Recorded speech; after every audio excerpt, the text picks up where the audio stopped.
And welcome back to Mea Culpa, my friend Norm Eisen. Just as a quick note, do you realize, my friend, it's been almost 10 months since I've had you on Mea Culpa. It's shocking. Unbelievable. I haven't seen you in a while. It's nice to be back.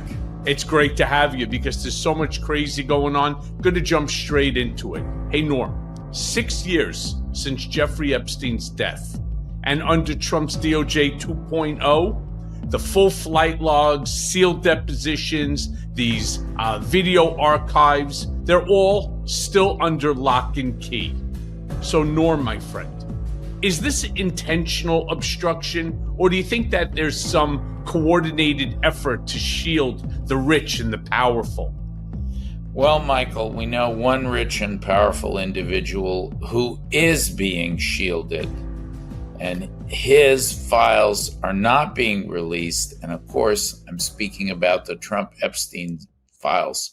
Shortly after we at the Democracy Defenders Fund filed our FOIA requests, someone told the newspapers, the Wall Street Journal, yes, there are Trump Epstein files. So that's been publicly confirmed now. Let's start by seeing every mention of Donald Trump in the Epstein files. We have heard reporting that Pam Bondi told Donald Trump that material is there. He's named. Every American deserves to see it. And until we get that Trump Epstein material, these questions are going to continue to swirl. So we have to start there. But of course, we need a much broader set of information. Anybody who's mentioned in there, that should be public. And we need the information about how Pam Bondi and others have been handling these files, the people in positions of power in the Trump administration. Let's get that information out there. That's why we've filed FOIA requests, 7 of them, for all of that. And you know what? If they don't turn over the information under the Freedom of Information Act, it allows you to litigate. And we've opened over 100 legal matters at Democracy Defenders Fund. But Norm, we're ready to go back to court to get the answer to your question. Well, I'm sure you will. But here's the funny thing. I have no faith in FOIA. I filed over 5 years ago regarding my own personal documents in regard to the Russia hoax, in regard to the unconstitutional remand of me, which you assisted in the amicus on. Proudly. And I appreciate that because thanks to you, I got out. My habeas was granted. But my point is, 5 years, I have not gotten a single document, despite the fact that the judge gave me expedited discovery on the documents. 0. Well, the FOIA does not always do justice. But Michael, there's something different here that we did not have in your case. And it's something that gives us an extra weapon to win this battle. As you know, one of the tests the court has to answer is releasing this information in the public interest. And the government has given you the runaround. I will say both administrations, presidents of both parties, because we know, the Department of Justice doesn't always live up to our expectations. But here, the Trump administration is seeking to unseal grand jury materials, and they're arguing that the public interest exception applies to Jeffrey Epstein materials. They've shot themselves in the foot, Michael. So we have an extra weapon that we can use here. We'll say, hey, they admitted it, Judge. I wish we had that in your case too. In my case, I didn't need the government coming in and saying it. The judge himself said it was retaliatory. It was a violation of my First Amendment constitutional right. But that handling of your FOIA was not right. The handling of your FOIA was not right. Yep. So, Norm, let me ask this, because we're talking about Pam Bondi, Trump's current attorney general and newly elected Bill Barr fixer. She had ties to the Epstein Florida legal defense team. Now, basically, she's gone radio silent on every open lead tied to Epstein's trafficking ring. So the question that I really want to know, that my listeners want to know, by the way, we turned over 500 million downloads since starting. Amazing. My question, congratulations. Thank you. How deep does the institutional rot go? And how complicit is the DOJ today? Well, what's happened at the DOJ is one of the great abominations in the history of that storied institution. Because from Pam Bondi on down, you have Trump's former defense lawyers, Todd Blanche, Mr. Emil Sauer, Beauvais, who's the Solicitor General Beauvais, who was just confirmed for the Third Circuit. How can you trust the functioning of the DOJ when it's been taken over? I remember Todd Blanche cross-examining you when it's been taken over by Trump's mouthpieces. By the way, you got the best of Todd Blanche. The jury believed you, not him. I was there for every minute of it. Went on TV and people said, "Oh, Todd Blanche." I'm like, no, I was watching that jury. They trusted Michael Cohen. They liked Michael Cohen. They believed Michael Cohen. And of course, that's exactly what happened when Donald Trump got convicted of those 34 felonies. Yeah. Well, let's talk about Virginia Giuffre's suicide, which took place this past April. Literally sent shockwaves through the survivor community. Yet the DOJ offered no statement, no investigation, no humanity. Is this administration deliberately burying the truth by, outlasting it? This administration is doing everything in their power to protect at least Donald Trump and maybe others. Look at the latest outrage. They've moved Ghislaine Maxwell from the prison where she was being incarcerated, reportedly, to much more favorable circumstances, a completely different facility. Does anybody really think that the administration is engaged in an independent investigation, in talking to her or seeking to get grand jury files unsealed? They're not to be trusted. And every indication is that they're protecting Donald Trump. Why else would they be holding back the information about him? We have to have those files. So yes, as long as the Trump Epstein files are being held back, that is one very big piece of truth that is being buried. So, it's funny because I get a lot of pushback when I went on television and I spoke to reporters, and they asked me a relatively similar question. And I turn around and I say, look, I can play both sides of the coin. I can turn around and find reasons to have suspicion that Donald Trump had a role in this.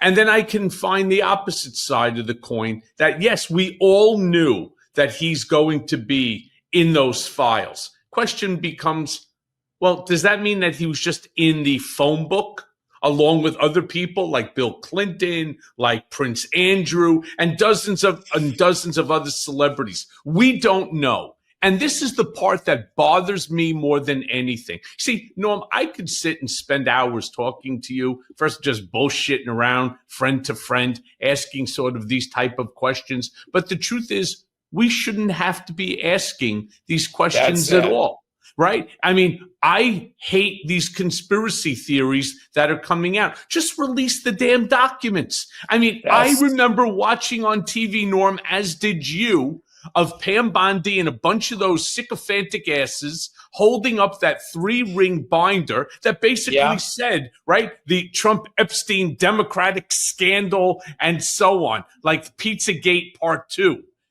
But that's not what it's all about here. And now all of a sudden now, nobody wants to release the doc. Oh, they're afraid for the victims. Well, I sat and I watched the other day on CNN as Caitlin Collins had the family of Virginia Giuffre on. And they turned around and said her dying wish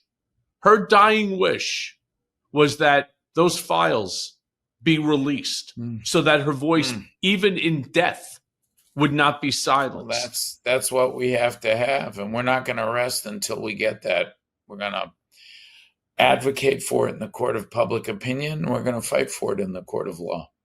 Well, good luck to that. It's already 6 years since Epstein's death. I certainly hope that it doesn't take 6 years before a document gets released. All I know, again, I'm 5 years into mine, and I still haven't gotten a single piece of paper. Meanwhile, from Mar-a-Lago to Manhattan, it is indisputable that Epstein had many friends and many friends in high places.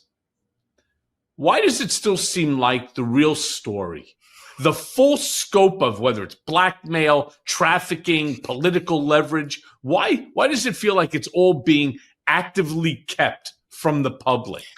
I don't know, because Pam Bondi, Kash Patel, Dan Bongino, Donald Trump said, hey, we'll get to office, we'll release everything. Well, they're there. Pam Bondi said she had all the material on her desk. Where is it? Just give us what was on your desk, Pam. Right? Why? What's the whole point? I don't understand it. And again, as somebody that was around Trump more than anybody else, somebody that does truly understand him, I don't understand why they're not releasing it. And don't tell me you're going to release the 302s, the grand jury indictment. That would have nothing to do with Donald or anybody else. It's basically about Jeffrey Epstein and Ghislaine Maxwell. All the questions are directed to them. We all know that. So the folks, the enablers, these sycophants that are advising him, they're just advising him wrong, because I believe he does want this story to go away. And I think you'll probably agree with that. He wants this story gonzo. Of course. Well, the only way to make this story go away put it all is to out release the documents, or maybe set up a commission, a bipartisan commission, right? Why won't they do that? Or an independent counsel? What is Trump's current appointee, his former defense lawyer? He's beholden to him. Nobody trusts the man, Todd Blanche, to deal with these issues. Why is he interviewing Ghislaine Maxwell? Have somebody independent do it so the public can have confidence. Put all the files out there and let the chips fall. Right. You see, I understand why they sent Todd Blanche. They sent him not as a member of the DOJ. They sent him as a fact-finding mission. It's a fact-finding mission. If there's nothing there, now we know. If there might be something there, now we need to figure out how to bury it, how we need to silence So he was there, that information. In your view, he was there to benefit Trump, not to benefit the public interest of the United States. Oh, Is that what you're believe, saying? Sure, I believe that, but I'll tell you what else I believe, that what Trump should do is appoint a bipartisan commission to sit down with the file, and then to write a report, just the same way that they did the the Mueller report or the Warren Commission. Exactly, the Durham report. This is the way, because I could understand that there might be information in there that should not be released to the American public. I totally get that, but there are important public issues, as you have said, hence why you're filing those FOIA requests. There are important issues that the American people should be able to see or to learn about, plain and simple. That's absolutely right, Michael. I couldn't agree with you more. So let me sort of change topics for a second, because we're here. There's so much chaos right now coming out of DC, misinformation, disinformation, malinformation. July report came out. over 100,000 jobs short of forecasting. Again. And yet, Trump's economic team, they go straight onto television. They call it record-setting success. Ridiculous.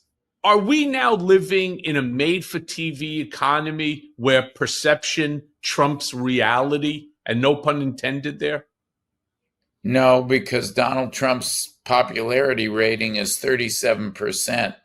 That's what real people in the real world are seeing him do to their real lives.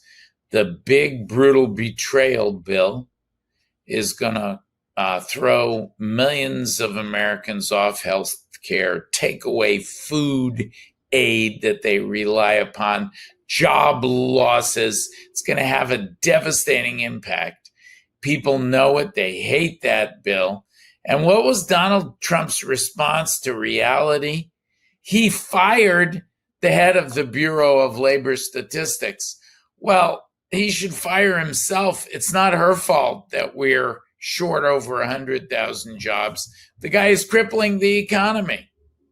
Well, let me just say this, because while his favorability ratings are at 37%, you're sleepy there, my brother, huh? You must be working like a maniac. Yeah. I'm bored with the ever plummeting Trump popularity numbers. Go ahead, Michael. But it's 37%. I hate to say it. Democrat favorability numbers are no better. It's amazing. Democrats, respectful, friendly amendment. Democrats are ahead on the generic ballot to take control of the House of Representatives because Trump and his MAGA enablers are so hated.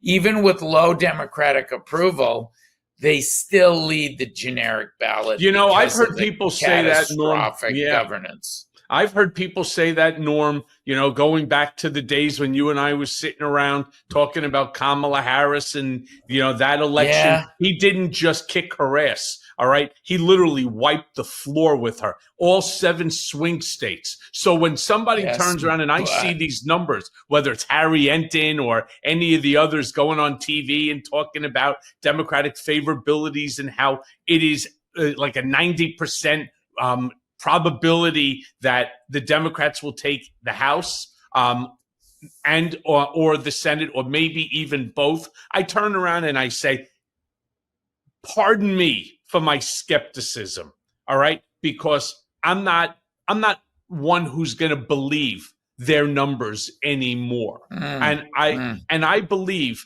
that voices like yours, like mine, like Midas Touch, like Lincoln Project and others, everybody sort of needs to band together. We all need to start going back into the communities that feel disenfranchised by the Democratic Party. That, hey, fuck you, we show up 5 minutes before election cycle every single midterm or every single general election. And all we do is we make promises. They feel lost. They feel disaffected, by the party. We need to go back in to ruby red communities where they're pissed off, and use maybe the Jeffrey Epstein matter as a way to say, hey, look, let me be very clear. They turn around and they told you, I don't know, that tariffs are paid for by the country of origin. Well, how are your credit card bills? Yeah. How are your grocery bills? Are they not 30% higher? Are you getting less for the same or less for 30% less more on your credit card bills, right? Because tariffs are taxes and consumers pay tariffs. I just don't know why we're not in there and hammering this home. Yeah, that we are seeing some of the hemorrhaging effects, although we can't count on them. We can't be overconfident. Trump has fallen by more than 30% in the Latino and Hispanic community because of what he's done. He promised to go after the criminals. He's going after ordinary people. I represent the very first person to file a Federal Tort Claims Act case, Adrian Rangel. He's filing that case under federal law to clear his name. There's a vehicle to bring these cases. So I think that we need to constantly remind our communities, like our Latino community, Trump is no friend of yours. And of course, the Democrats are not popular, but Trump is much more unpopular. Yeah, I've never seen an election won by saying who's less popular than the other. But, it's funny because you said that, Trump did what I could understand why he did it, firing the person from the job report numbers. BLS, the Bureau of Labor Statistics. Right. May and June's job numbers just came out revised. Yeah. Down by 170,000, right? For May and then again for June. From 170,000 to 14,000. Yeah. After Trump went on all of these, programs and his people went on citing those false figures, talking about how successful his economic policies are. These are fake economic data. How can the public trust anything that's coming out of DC, whether it was intentional or clearly in this case, not intentional? Well, I think the public can trust the long-term professionals like the head of the Bureau of Labor Statistics, who Trump just fired. They can trust Jerome Powell, the head of the Fed. He sees the inflationary effects of Trump policies, including the tariffs. The American people have to pay for the tariff it's passed along. So he's not willing to cut interest rates. He doesn't want to trigger heavy inflation. Those kinds of career, the Congressional Budget Office, they did very important work reining in the big, brutal betrayal bill. You can trust them. Those who've served both kinds of administrations, D and R, them we can trust. The Johnny and Janies come lately who are here just for Trump, who are loyal to him. You can't trust them, Michael. Don't trust them. Look to the neutral authorities. You ever tried launching a podcast with zero experience? Well, let me tell you, it's like being tossed into a cage match with a grizzly bear, blindfolded, wearing clown shoes. When I started Mea Culpa, I thought to myself, come on, how hard can this be? Well, script writing, logos, production schedules, ad deals, and don't even get me started on the tech setup. I felt like I was decoding the damn Matrix. If only I had Shopify when I launched this beast. Shopify is the platform behind millions of businesses across the globe, responsible for a whopping 10%, you hear me? 10% of all e-commerce in the United States. And my friends, that's not hype. That's a fact. From big names like Mattel and Gymshark to folks just getting their hustle off the ground, Shopify's got their back. You want a gorgeous online store? Shopify's got hundreds of sleek, ready-to-go templates that make you look like a design god. And AI tools? Yeah, they've got those too. Writing your product descriptions, jazzing up your images, maybe even making you sound smarter than you actually are. Not naming names or anything, right? Need a marketing squad? Shopify's built-in tools let you hit email, Instagram, TikTok, wherever your customers are scrolling or doom scrolling. And listen, Shopify handles it all. Inventory, returns, international shipping. They are the ride or die business partner that you never knew that you needed. So if you got a big idea or even a little one and you're ready to turn that dream into a reality, head over to shopify.com/Cohen. So if you want to see less carts being abandoned, it's time for you to head over to Shopify and sign up for your $1 per month trial and start selling today at shopify.com/Cohen. That's Shopify, SHOPIFY.com/Cohen. One more time, that's shopify.com/Cohen. So let me ask you this, because I want to talk about the tariffs, right? Because we just keep talking about the tariffs, and according to these insiders, it says, great, we're making $37 trillion is going to be, the number, which of course is more than our entire GDP. But Trump just $37 trillion. Of course not. But Trump has new tariffs now on China, on Mexico, the EU. I don't know an easier way to say this, but it is devastating small manufacturing hubs, small businesses, especially in red states. So the question I want to ask you, again, going in there, guerrilla warfare when it comes to again, bringing these people back into the Democratic fold. How long before these working class voters realize that they've been conned? Guerrilla warfare, but the peaceful and lawful kind. Yeah, I'm not talking about metaphorically. Yes. So we're gonna grassroots campaigning. We're already seeing with those extreme low approval ratings, 37% for Trump and congressional Republicans losing on the generic ballot.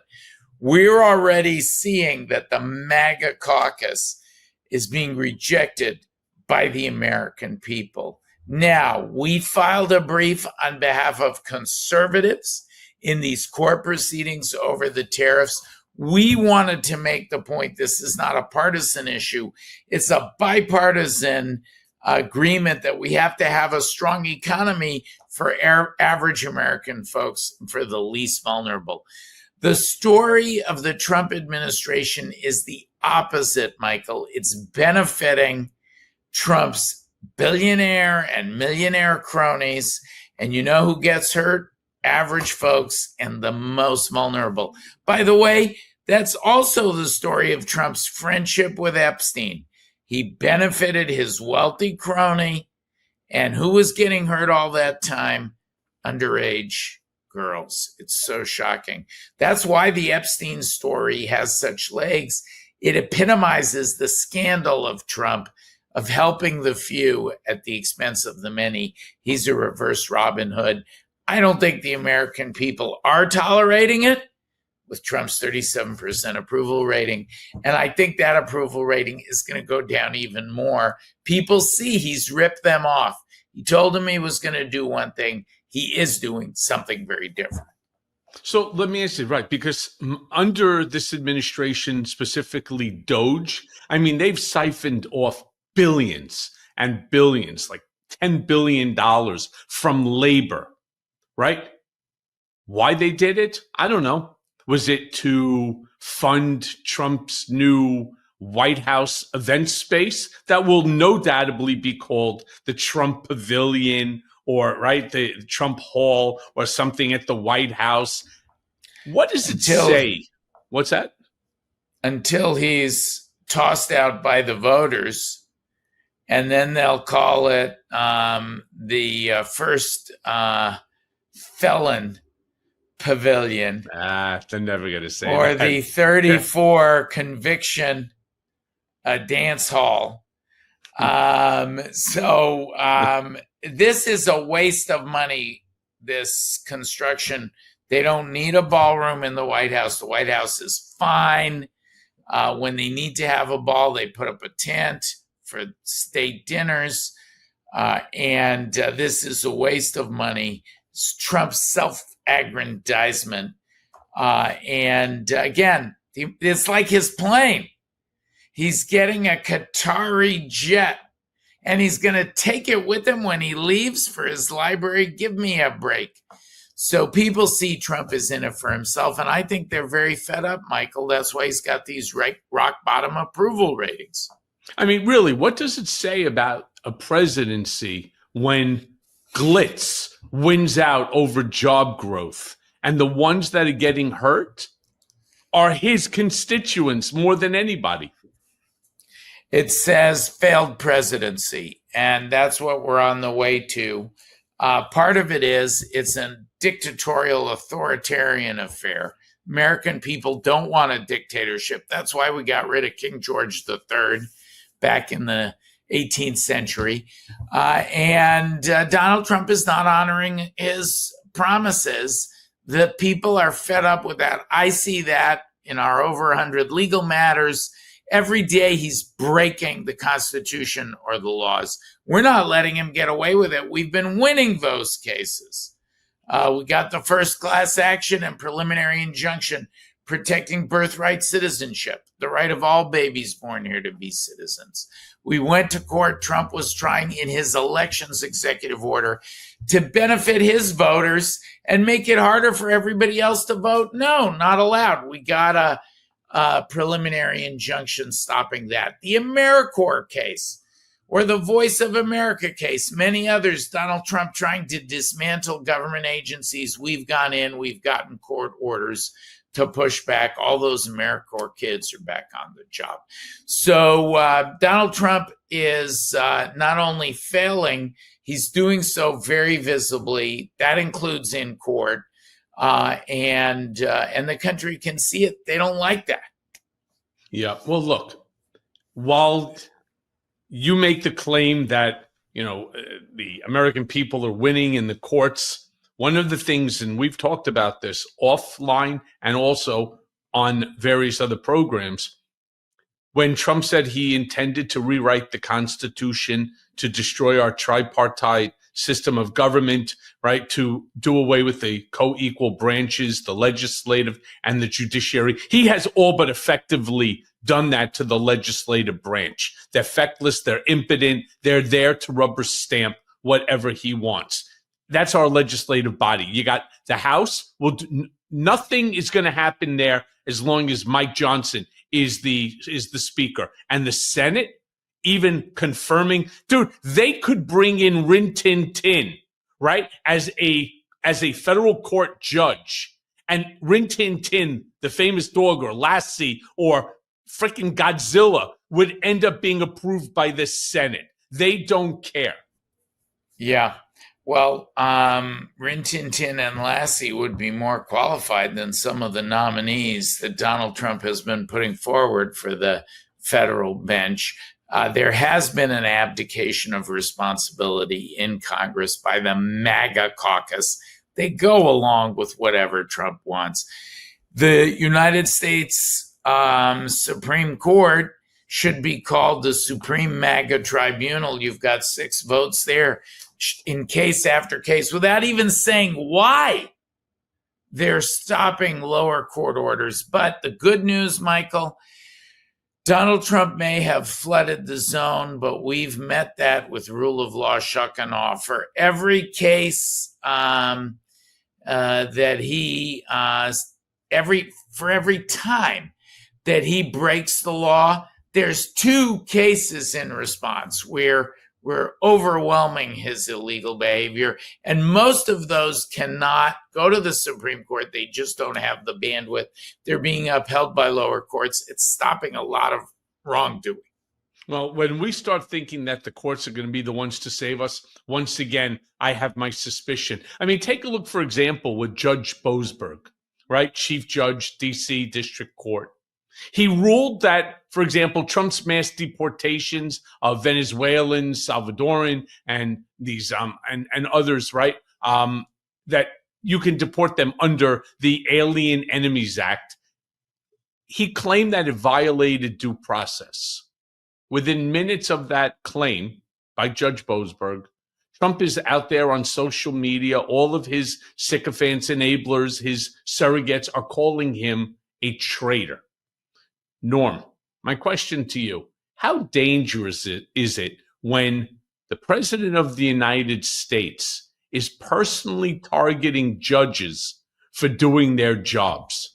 It's dangerous.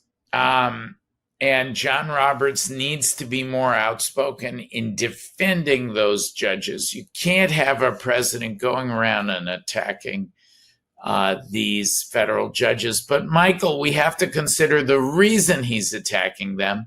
There have been about 200 cases where their courts have ordered Donald Trump's illegal activity to stop. We've never seen anything like that in the history of the United States of America.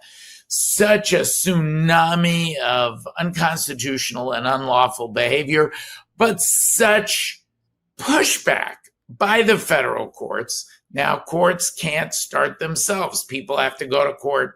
That's why my organization has brought these dozens of cases fighting back against Donald Trump. And the good news is we are winning in the vast majority of cases, and the Supreme Court is not touching 90% of them.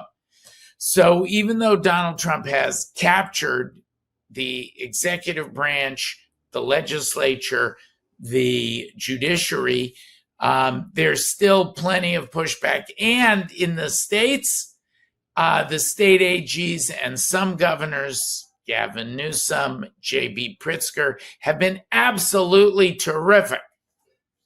Well, let's talk about them for a second then. Well, actually, before I even get to them, so now that he doesn't like some of the decisions coming from these judges, like Judge Boasberg, Trump is floating the idea that he wants retroactive term limits for federal judges, right? And claims that he intends to restructure the judiciary right after 2026.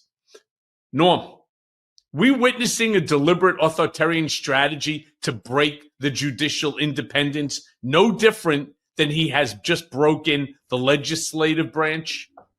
Yes, and we've seen this strategy play out in other backsliding democracies, Hungary, Poland, Turkey. But we know what to do about it, Michael. First of all, we have to defend and appreciate our federal judges, all of us. They have been so terrific, so fast, so strong. They've stood up for our Constitution. Second, we need to go to court to expose that Donald Trump's attacks on the judiciary are a sham. And third, the only place where we need relief is in the United States Supreme Court. We need a package of reforms because the rest of the courts are doing their job. The Supreme Court appears to be badly compromised.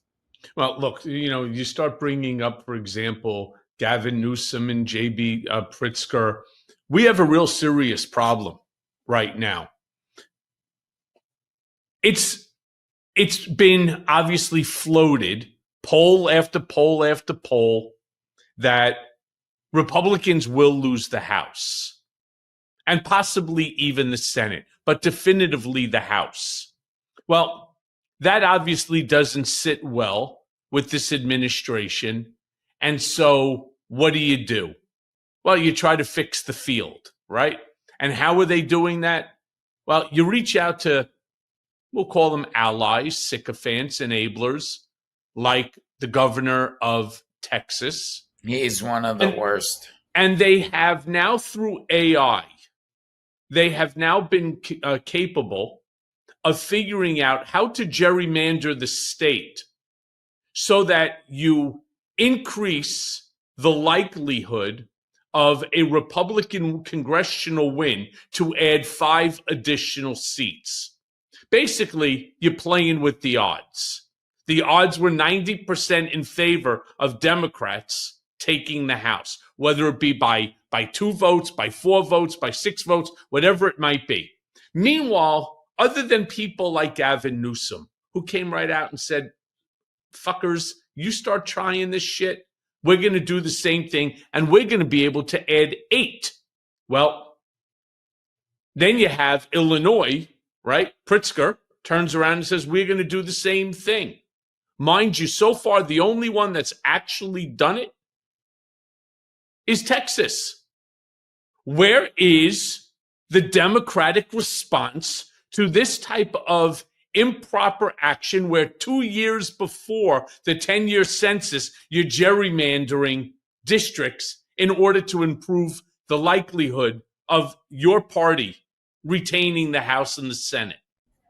Well, first of all, the Texas Democratic legislators who are in that body have been fighting furiously, Michael. So they are doing what they can. I think there's a committee hearing today, actually, where they're pushing back and they're fighting.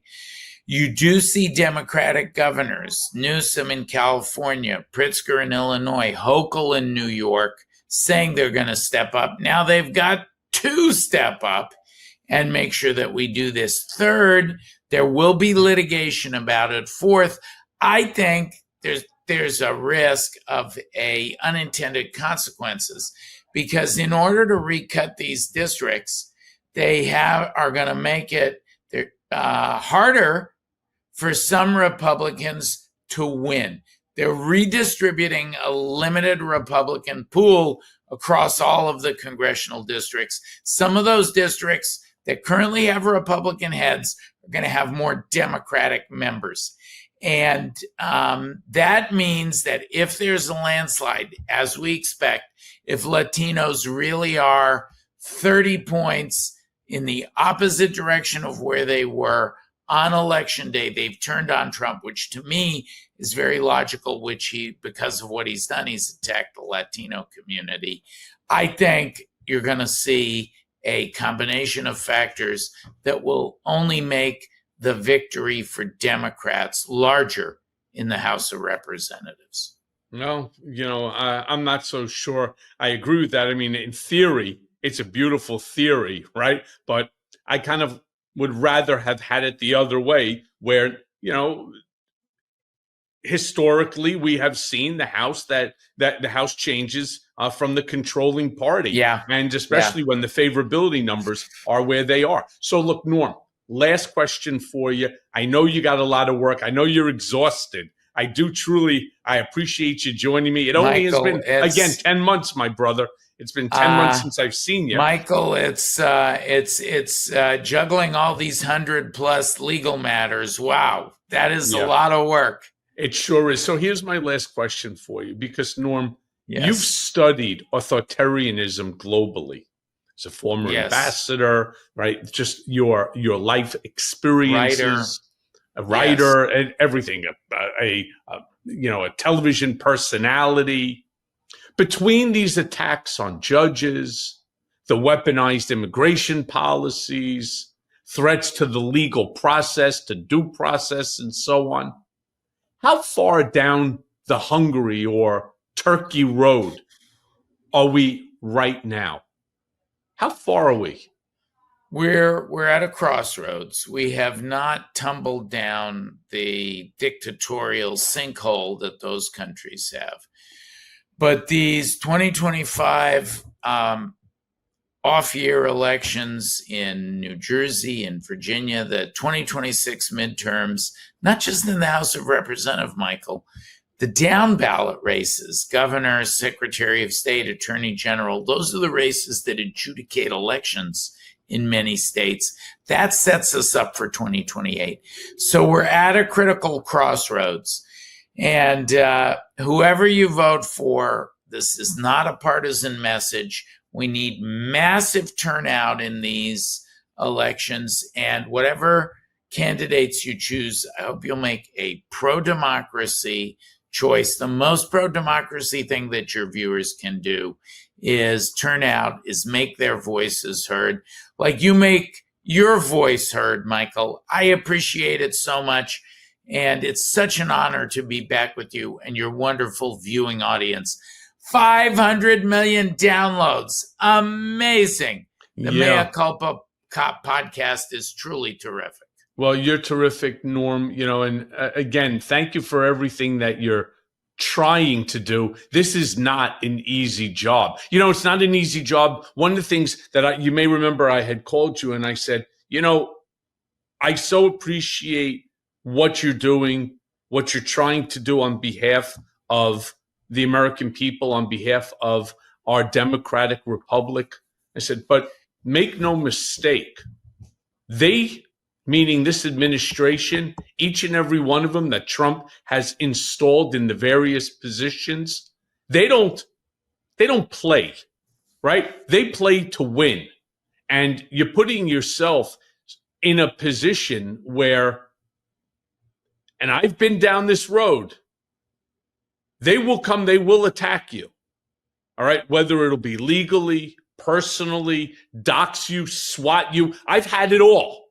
And it is a terrible, terrible thing.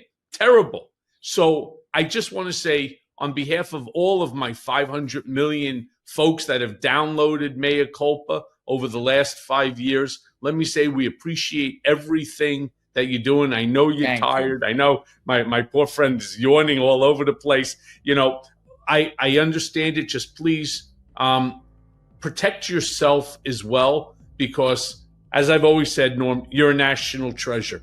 Thank you, Michael. Thank you. And I'm going to work even harder to safeguard our Constitution and laws. And now I'm going to go have a Diet Coke. Go have a very strong black coffee, my brother. All right. Great being with you, Michael. Thank you. The same.